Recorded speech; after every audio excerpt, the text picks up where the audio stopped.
जीत आपकी, जिसके लेखक हैं शिव खेरा। आप सुन रहे हैं फ्री बुक हब। अगर अब तक आपने पीछे के पार्ट नहीं सुने हैं तो प्लीज़ उनको प्लेलिस्ट में जाके सुन सकते हैं, या ऊपर आई बटन पे भी जाके सुन सकते हैं। तो स्टार्ट करते हैं आगे का टॉपिक। अध्याय 5वां, प्रेरणा। खुद को और दूसरों को हर रोज प्रेरित करना। इंतजार करने वालों को अच्छी चीजें मिलती तो हैं, पर केवल ऐसी चीजें ही मिलती हैं जिन्हें कोशिश करने वाले छोड़ देते हैं। Abraham Lincoln. मैं 2 बातों में यकीन रखता हूं।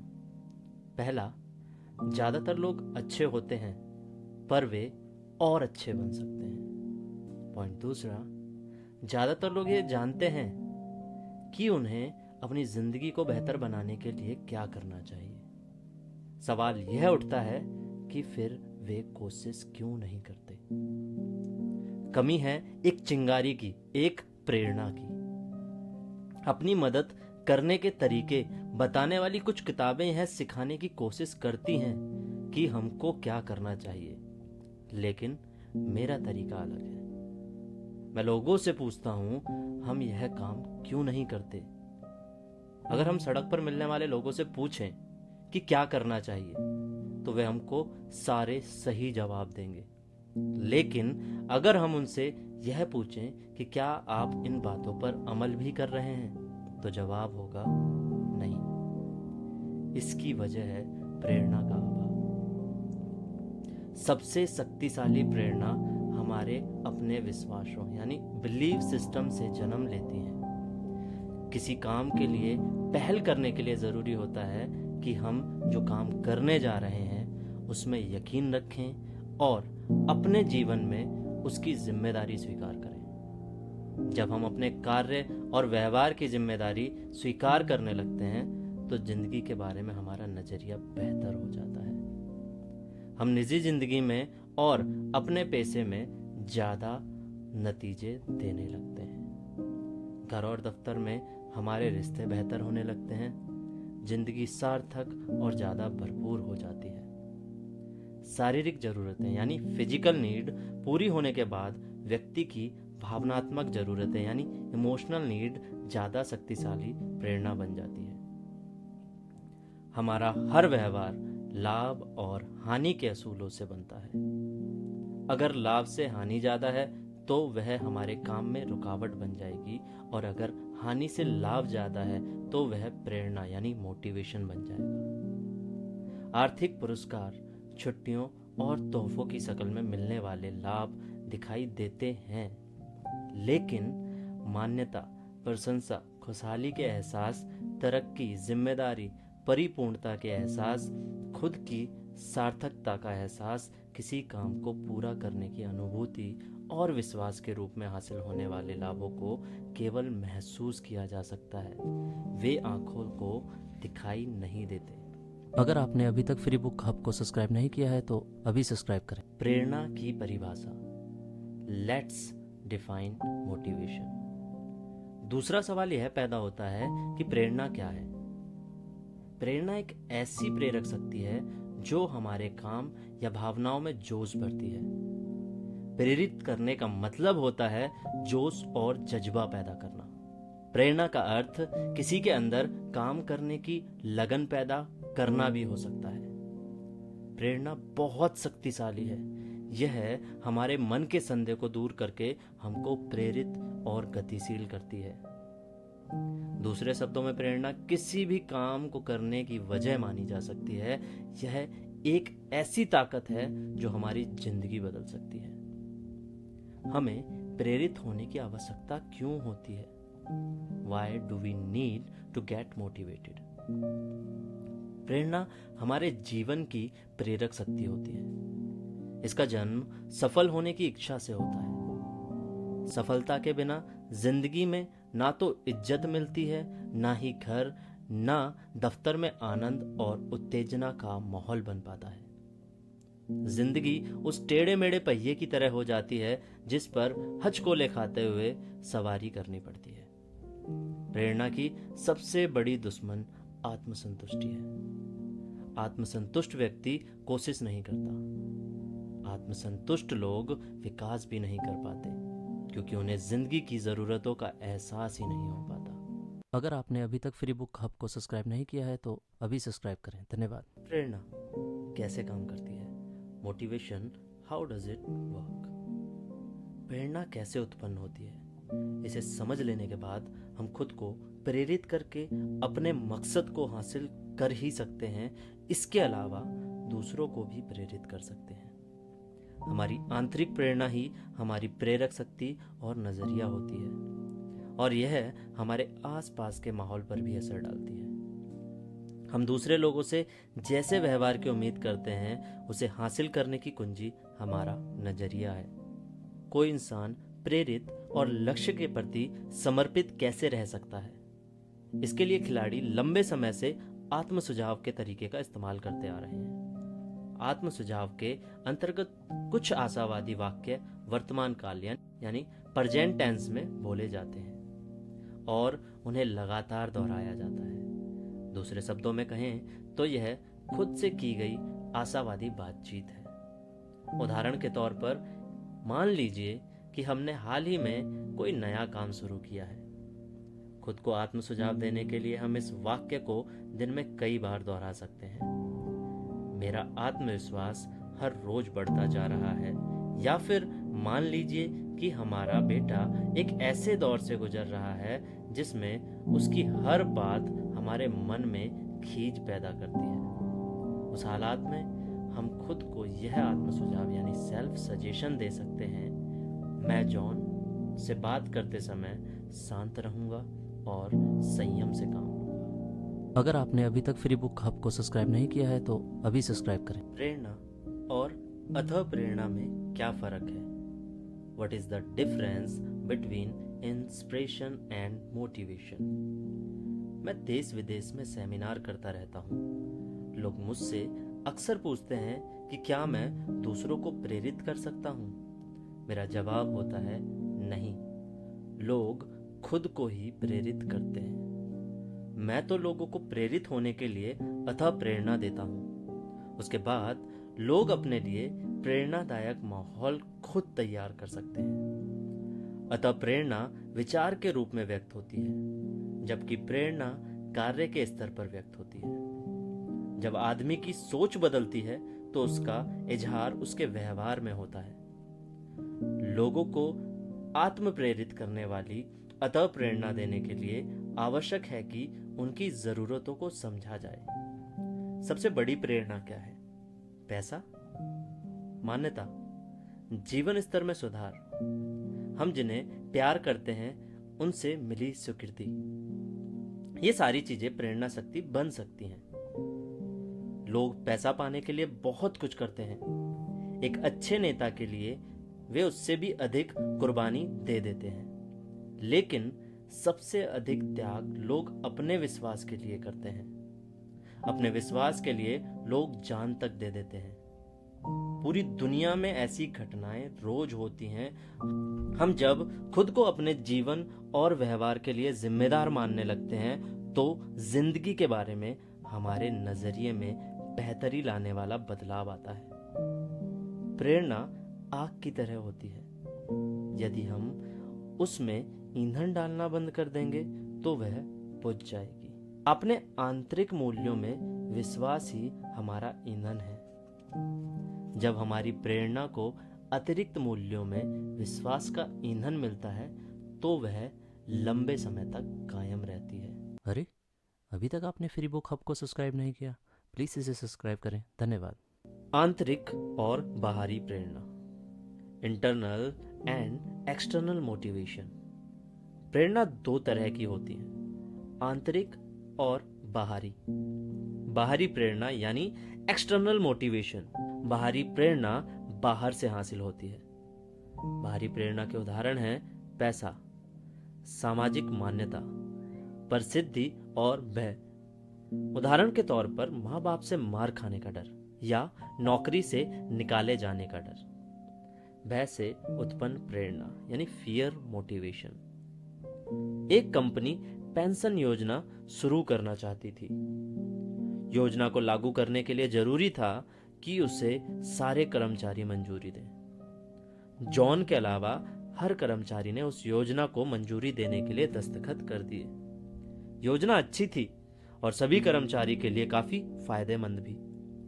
लेकिन जॉन के दस्तखत ना करने से रुकावट पैदा हो गई थी। जॉन के सुपरवाइजर और साथी कर्मचारियों ने उसे दस्तखत करने के लिए मनाने की काफी कोशिश की, पर असफल रहे। आखिरकार कंपनी के मालिक ने जॉन को अपने दफ्तर में बुलाकर कहा, जॉन, यहां पेन रखी है और साथ में पेंशन योजना के कागजात रखे हुए हैं। इसमें शामिल होने के लिए तुम्हें दस्तखत करना है। अगर तुम इस योजना में शामिल नहीं होना चाहते तो तुम्हें इसी वक्त नौकरी से निकाल दिया जाएगा। जॉन ने दस्तखत कर दिए। तब कंपनी के मालिक ने पूछा कि उसने दस्तखत पहले क्यों नहीं किए। जॉन ने जवाब दिया, इससे पहले किसी ने इस योजना को इतनी अच्छी तरह समझाया ही नहीं था जिस तरह आपने समझाया।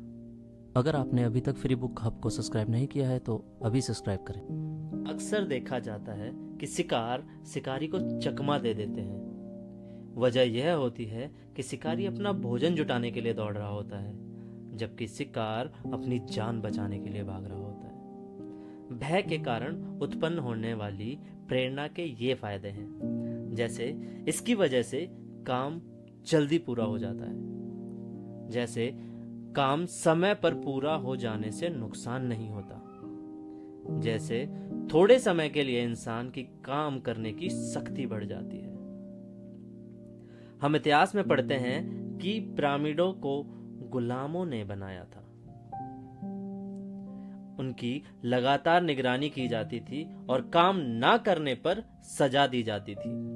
लेकिन डर से जन्म लेने वाली प्रेरणा के नुकसानदेह पहलू भी हैं।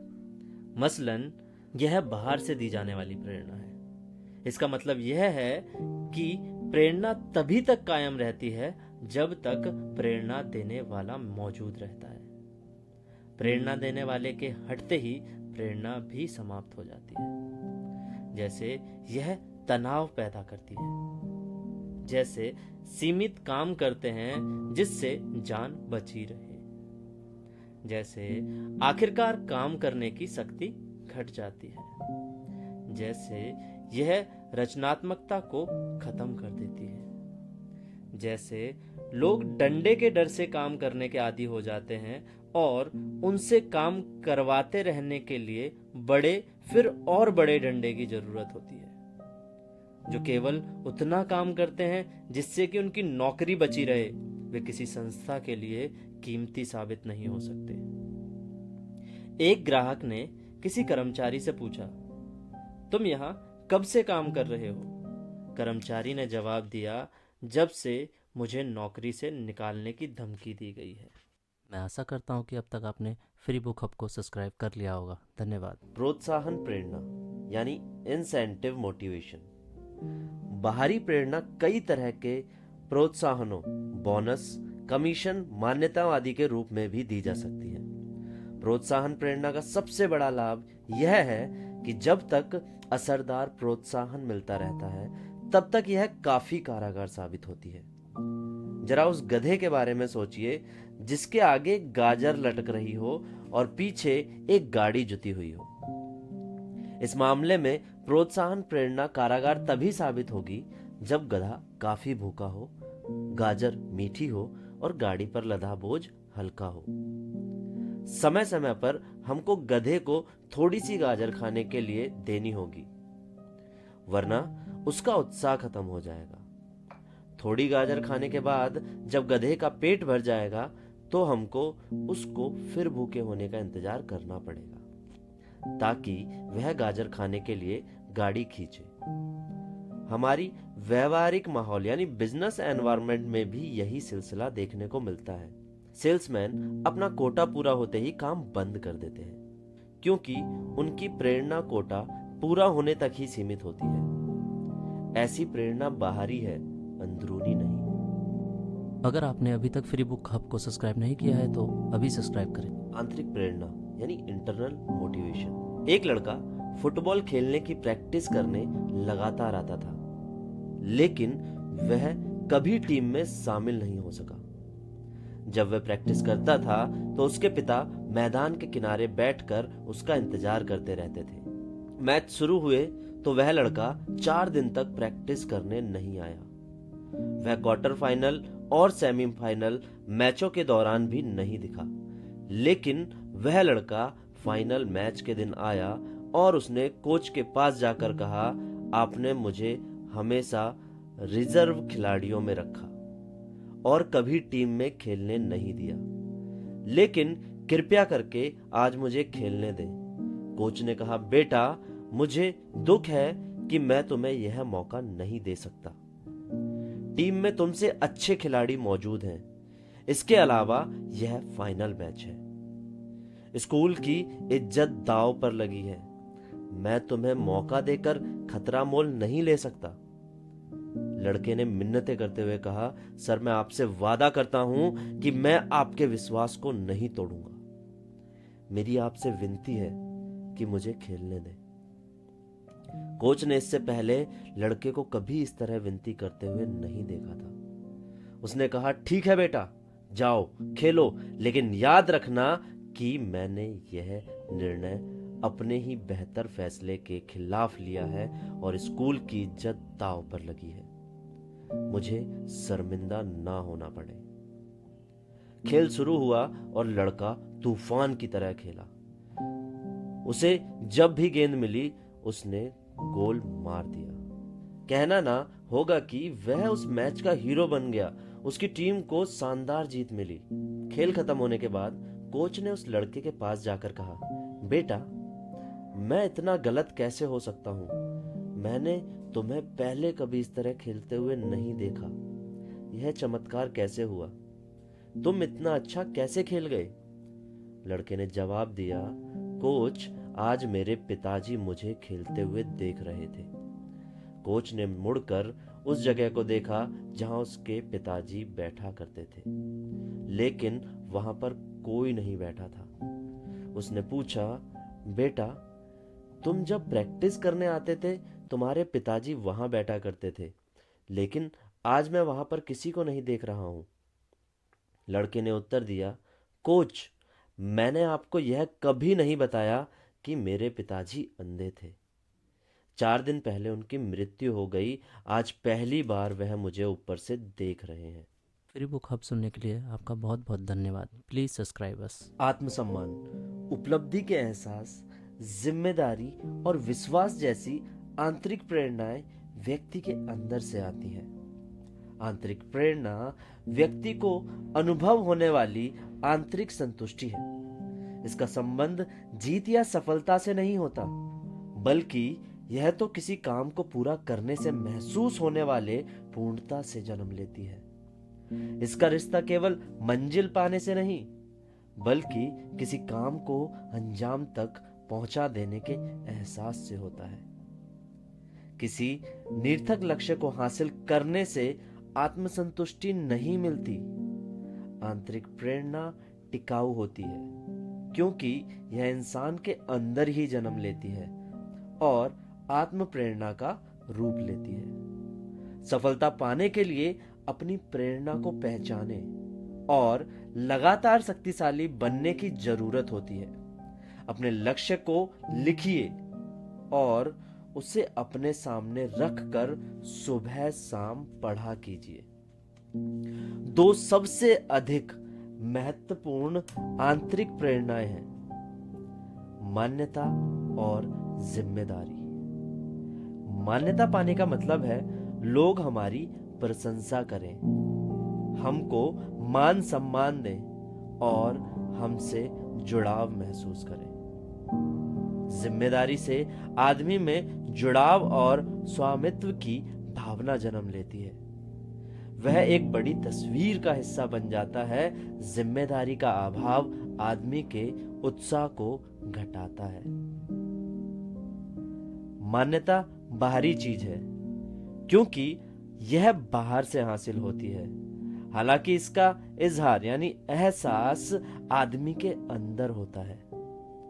दूसरी ओर जिम्मेदारी एक अंदरूनी एहसास है और इसकी अनुभूति व्यक्ति को अपने अंदर होती है।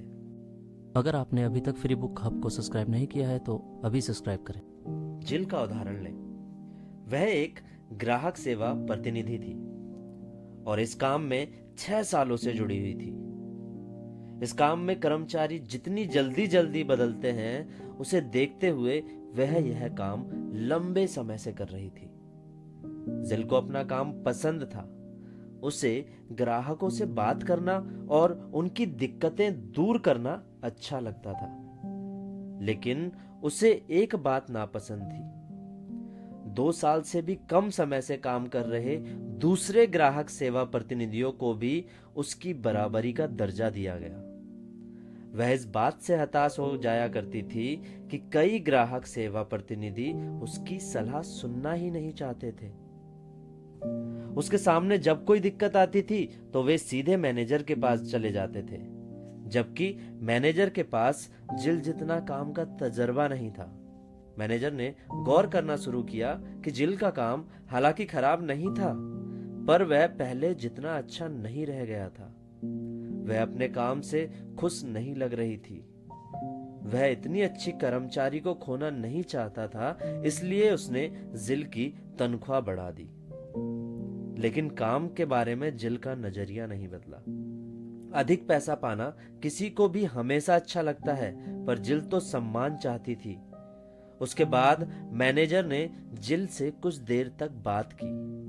उसके असंतोष की वजह जानने के बाद मैनेजर ने जिल को सुपरवाइजर का दर्जा दे दिया और दूसरे प्रतिनिधियों को निर्देश दिया कि भविष्य में आने वाली सारी दिक्कतों का ब्यौरा उस तक जिल के जरिए पहुंचाया जाएगा। जिल की बढ़ती हुई जिम्मेदारी ने उसकी सम्मान पाने की इच्छा पूरी कर दी और उसकी काम करने की शक्ति फौरन बढ़ गई।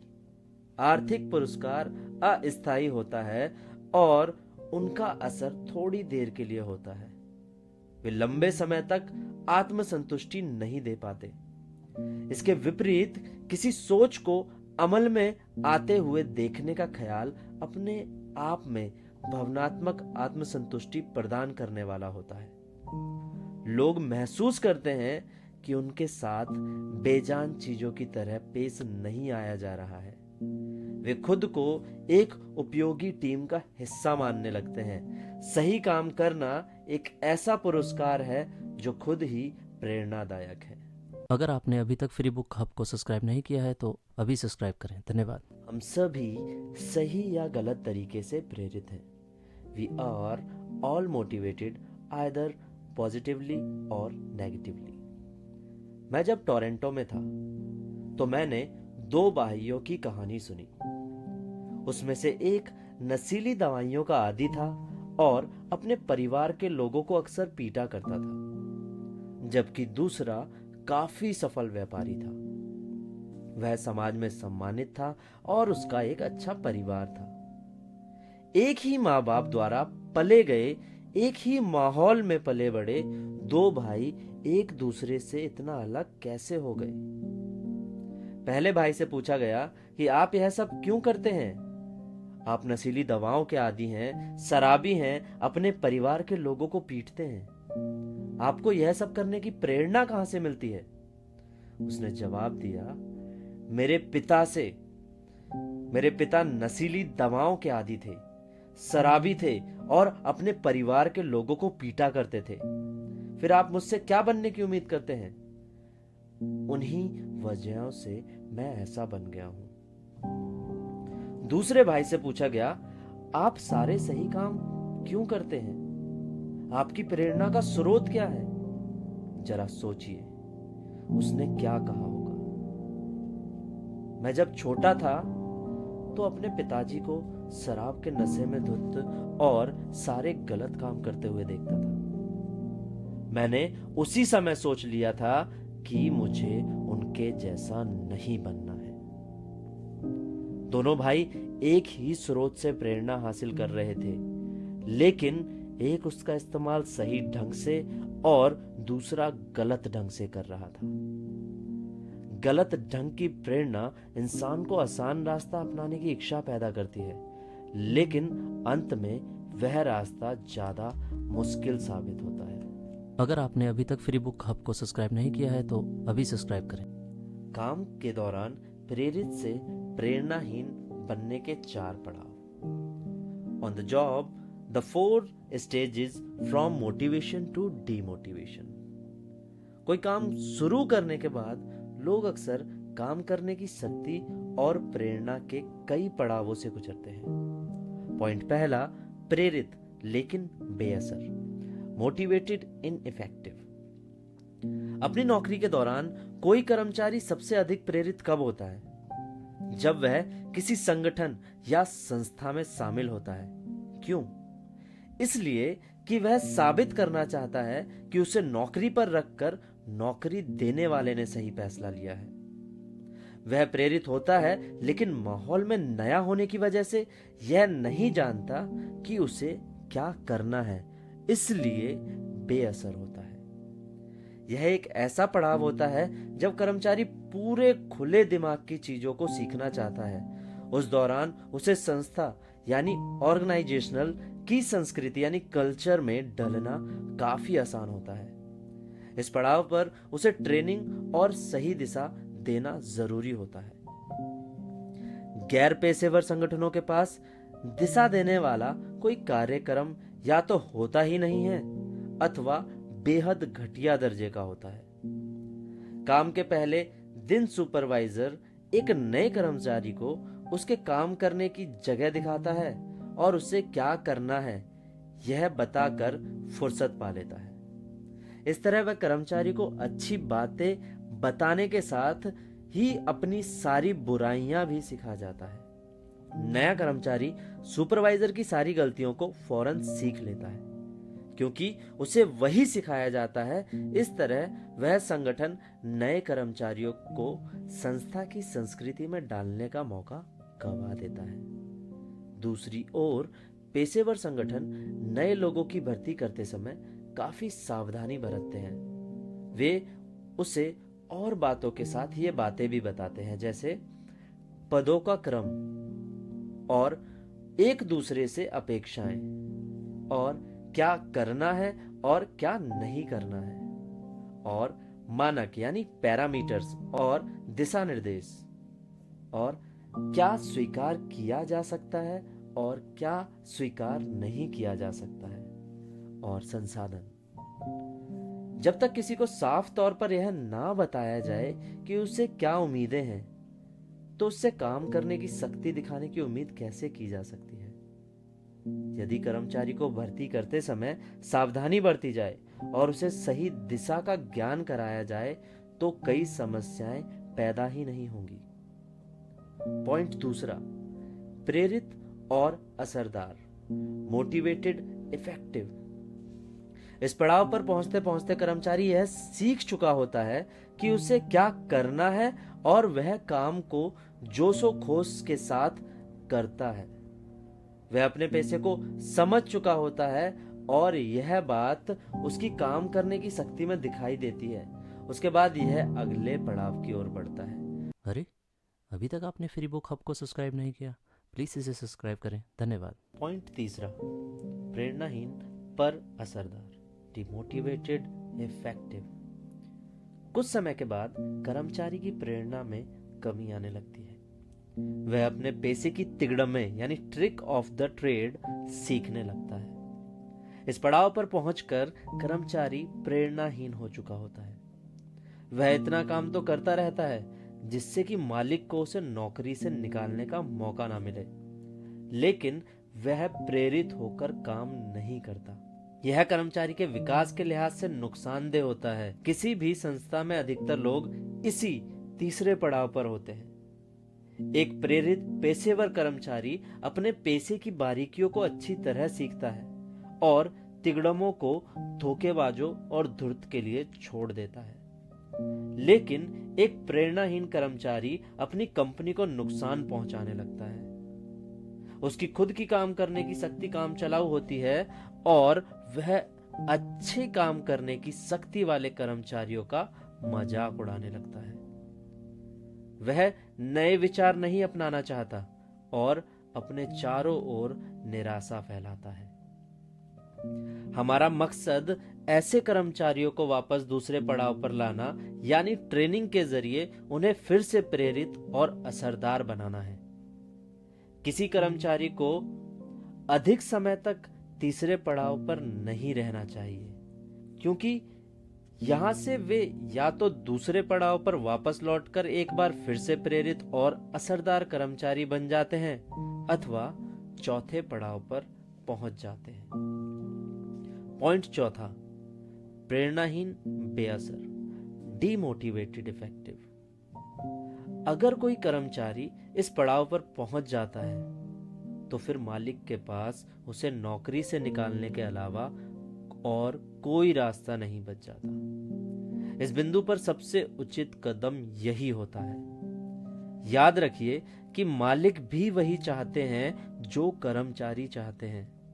वे व्यापार को बढ़ाना और सफल बनाना चाहते हैं। अगर कर्मचारी इस मकसद में मदद देते हैं तो वे मालिक के लिए कीमती बन जाते हैं और खुद अपने लिए भी कामयाबी हासिल कर लेते हैं। अगर आपने अभी तक फ्री बुक हब को सब्सक्राइब नहीं किया है तो अभी सब्सक्राइब करें। प्रेरणाहीन बनने वाले कारण, डिमोटिवेटिंग फैक्टर्स। शुरू में प्रेरित रहने वाला कर्मचारी उस पड़ाव से खिसककर प्रेरणाहीन कैसे बन जाता है? कर्मचारी को प्रेरणाहीन बनाने वाले कुछ कारण ये हैं, जैसे अनुचित आलोचना यानी कि अनफेयर क्रिटिसिज्म, जैसे नकारात्मक आलोचना मतलब नेगेटिव क्रिटिसिज्म। अगला, सबके सामने अपमानित किया जाना। अगला, काम ना करने वालों को पुरस्कारित करने से काम करने वालों का उत्साह कम होता है। अगला, असफलता या असफलता का डर। अगला, सफलता से कई लोग असंतुष्ट हो जाते हैं। अगला, दिशाहीनता। अगला, कोई निश्चित लक्ष्य ना होना। अगला, आत्मसम्मान की कमी। अगला, प्राथमिकताएं तय ना करना। अगला, नकारात्मक आत्मवार्ता। अगला, दफ्तर की राजनीति।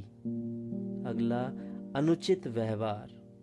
अगला, पाखंड। अगला, घटिया मानदंड। अगला, तेजी से किए जाने वाले बदलाव। अगला, अधिकार दिए बिना सौंपी गई जिम्मेदारी। कोई आवश्यकता नहीं है कि एक संतुष्ट व्यक्ति प्रेरित भी हो।